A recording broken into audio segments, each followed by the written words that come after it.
Welcome to the Life After Life podcast, where we explore our soul's physical and non-physical journey. I'm Majana. Let's discuss angels, guides, and loved ones from the other side. Hello, everybody! Oh, it feels like this has been forever. Okay, so it's been a while anyway. And why is that, you may be asking? Actually, I want to say thank you for the people that have reached out. Things have been, we're all fine, we're healthy, and it has been crazy and in such a great way. Here's why.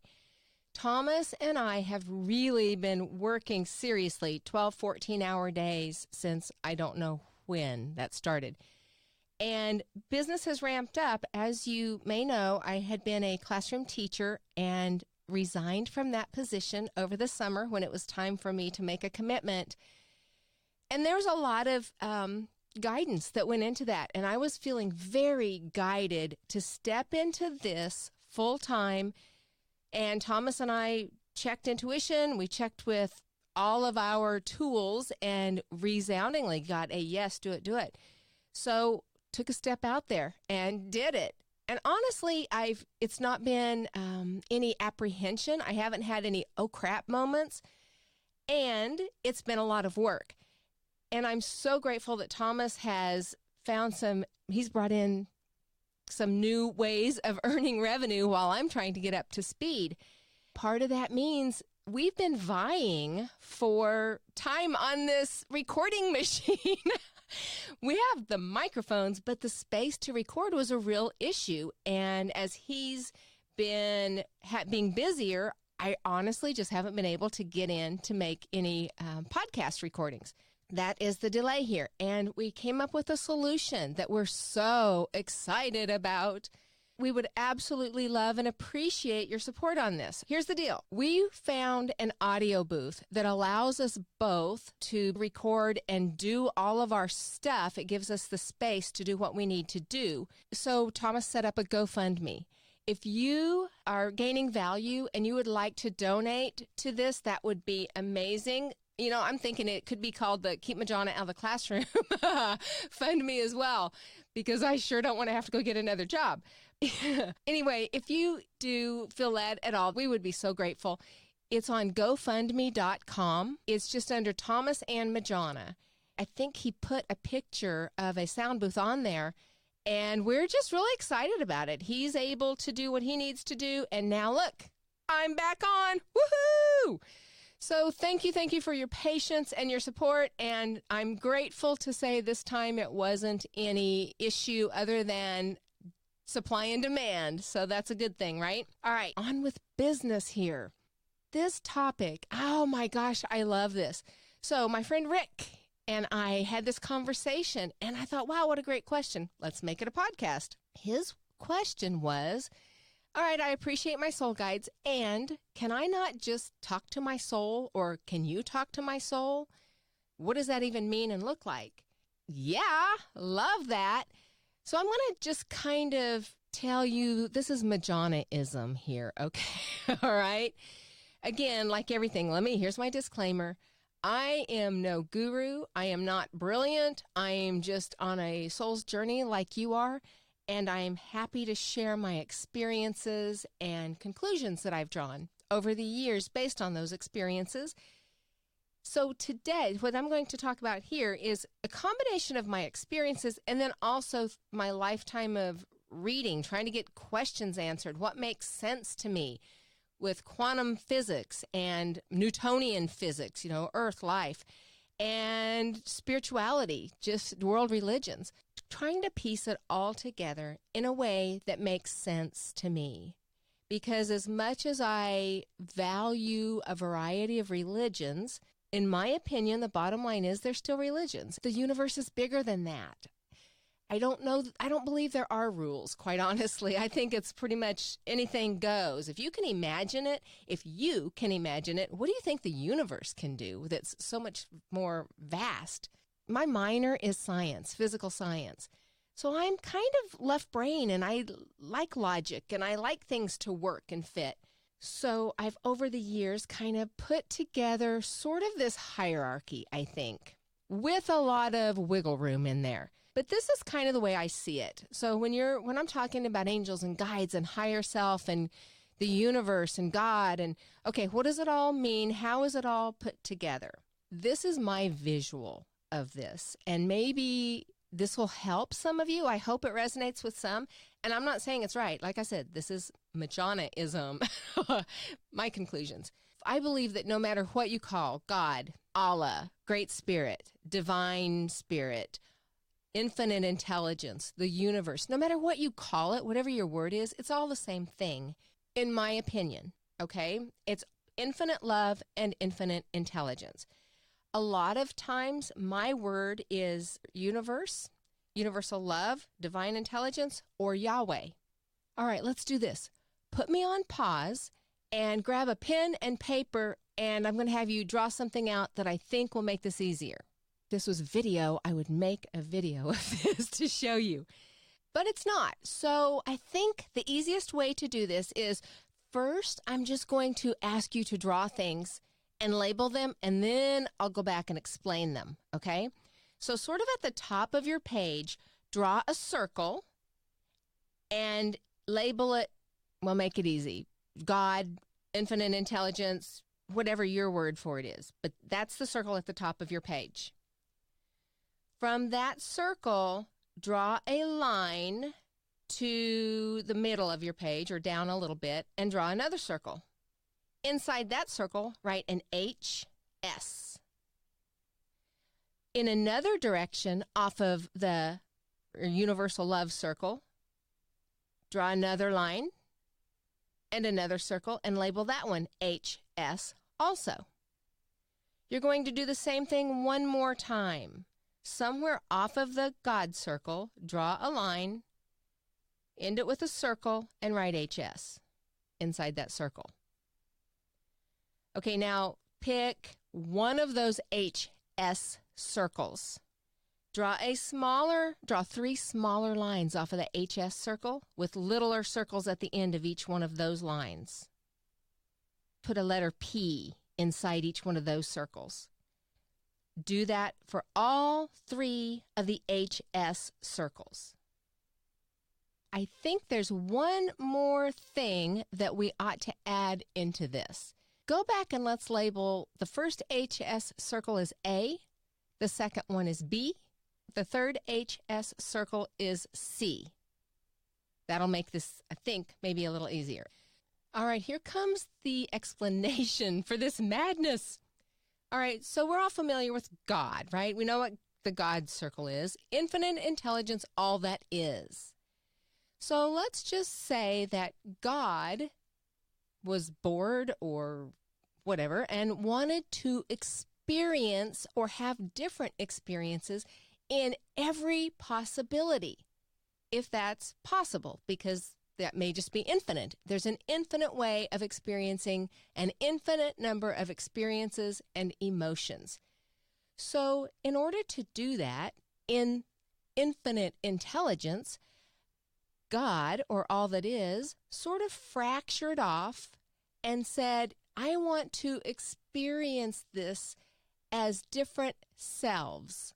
So in our simple diagram here, that is the HS. That's higher self.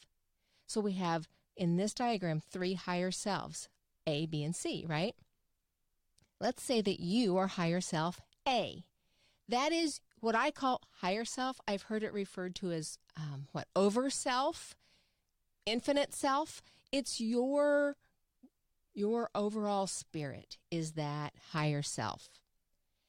And then your higher self says, all right, I'm going to be efficient here. So I'm going to fracture off, and that fracture is one of those smaller circles with a P. That P is for personality. So one of those P's or personalities is you right now, whatever your name is right now. Another one of those P's was you in a different lifetime. The other P is you in yet a different lifetime. So who knows how many P's, how many different personalities you have had. So your higher self has fractured off into these personalities. And that personality feeds all the information, emotions, experiences, all the knowledge, wisdom, everything that's gained, and feeds it back to the higher self through that line, sort of like an umbilical cord, okay? And your higher self feeds all of that back to infinite source, infinite intelligence through that line, sort of like an umbilical cord. So God is experiencing the God self. Your higher self is experiencing your higher self in many different personalities or many different ways. So then what about these other higher selves, higher self B and C? Well, in infinite wisdom, the design was it will be much more impactful if you go through your different lives with a soul pod. So those higher selves are part of your soul pod. So maybe higher self B, one of those personalities right now, is your spouse, your significant other, somebody that you just know you have a soul connection with in this life. And in this life, that personality is that person's name. That person also has other personalities. That person's higher self B, has other personalities with other lifetimes. You have probably been together in other lifetimes. And then there's higher self C. Maybe that is one of your children or your parent. You know, we just did a simple, right? There are more higher selves because you have more than two people in your soul pod. So where do spirit guides fall in here?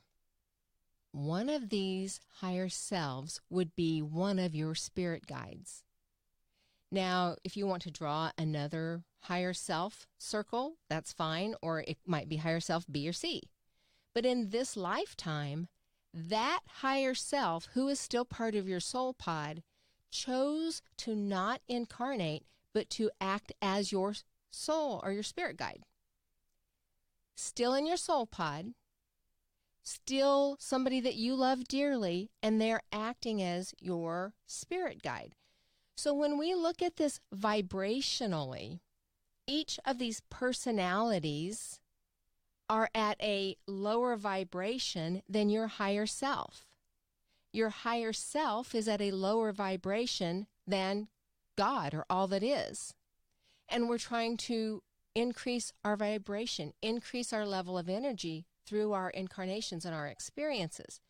So your spirit guide's higher self is at the same frequency as your higher self.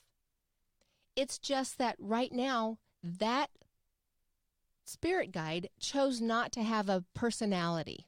They stayed disincarnate. They are only maybe a higher frequency than you are right now because you are in human form right now and they are not. So that was the agreement that you had when you came to this earth experience. Your agreement was, I'm going down to this lower vibration, dense earth. I'm going to forget my greatness. I'm going to forget that I am infinite love and I am infinite wisdom.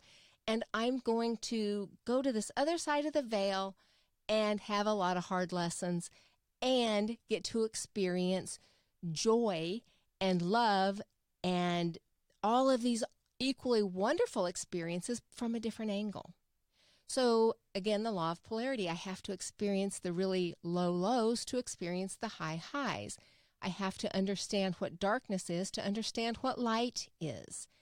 I have to experience sadness in order to appreciate happiness and joy. So we came down here, I say down, over, whatever, different dimension, to the earth to experience all of these different things. Now, next time around, once you make your transition, you're back into the infinite love, you're out of body, and the rest of your soul pod, or most of your soul pod, is also in the same situation, and you're all together, and you're saying, okay, wow, we really all learned and we grew a lot together, because you are responsible for your growth, but your soul pod helps as well. You support each other in your growth. And that's why it's not always fun and joyful. And we get to have challenges. We pose challenges to allow each other and ourselves to grow through those, right? So then next time around, when you're up making your plans for your next life, your spirit guide, the person that served as your spirit guide right now, may say, I was glad to sit on the sidelines and help you stay on path, guide you to make sure that you were learning the lessons you needed to learn. And your infinite self would say, I'm willing to set out this time, and I will do the same for you. I will be your spirit guide this time. So even though you're vibrating at about the same frequency, the difference is the spirit guide, whoever's serving as spirit guide in that lifetime, isn't limited by the dense earth. They have access to the infinite love and intelligence, the Akashic records. They see the whole thing from a greater perspective, and they are fully aware of what your soul journey in this lifetime is, what lessons you chose to learn. It's like they have the whole map, and you're down here trying to find your way through this labyrinth without a map. So that's why they're guiding you periodically. So where does your higher self come into this? When would you communicate with your higher self versus your soul guides or your spirit guides to help you along the way? This is Majana-ism, remember? But this is what I feel when I think back to when do I feel like I need to connect with my higher self? When is that beneficial to me? And I think the basis for that is if I feel like I'm working on something that needs to traverse time. Here's an example. A year and a half ago, I had to have spine surgery. So before I did that, I thought, okay, I have responsibility in this. I need to heal what I can heal before I turn my body over to a surgeon who is only looking at the anatomy and going to move my vertebrae around and drill pieces of metal into it. So I have a friend who's an amazing healer that I've talked about on other podcasts. And what she said to me in my excruciating pain at the time was that this was a culmination of 3 different lifetimes, issues, karma, that I'm bringing forth into one lifetime to resolve. And the pain that I was experiencing and the pain of the healing was something that I had to go through because I would have a spiritual experience as a result of that pain in which I would not be able to have any other way. Wow. I was like, okay, good to know before I went in under the knife. So since this was dealing with multiple lifetimes that obviously I don't have memory of, but who would? My higher self. So I meditated and called in my higher self and asked for intuitiveness, guidance, wisdom, asked my higher self to give me whatever I needed to have to transcend this issue and do the healing so I could learn my lesson. I felt guided to listen to healing music. I actually just went on YouTube and harmonics, healing harmonics, I think is what I Googled.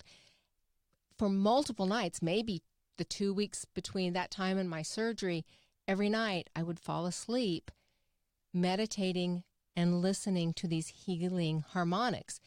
And with my higher self, as called in, I would visualize my spine healing perfectly, whole, healthy, and complete.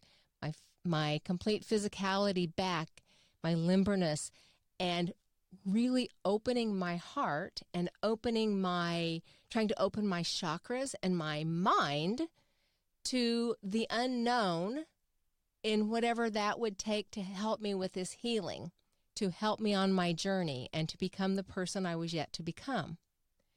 So that transcended this lifetime. That was traversing time. It was multiple lifetimes.